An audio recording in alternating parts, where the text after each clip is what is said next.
আসসালামু আলাইকুম। আজ আপনাদের সামনে এই ভিডিওটিতে একটি শুল্ক স্টেশনের পরিচয় তুলে ধরব।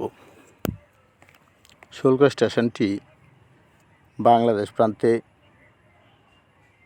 সুনামগঞ্জ জেলার তাহিরপুর উপজেলার শ্রীপুর উত্তর ইউনিয়ন স্থিত ২ নং ওয়ার্ডের চারাগাঁও বর্ডার।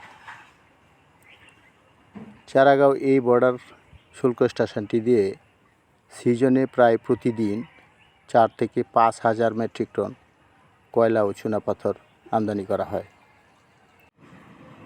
সুনামগঞ্জের এই শুল্ক স্টেশনটি থেকে সরকার প্রতি বছর প্রায় ১০০ কোটি টাকা রাজস্ব পায়। বাংলাদেশ অভ্যন্তরে এই শুল্ক স্টেশনটিতে মাল আনা নেওয়ার প্রয়োজনে একমাত্র নৌপথের উপর নির্ভরশীল।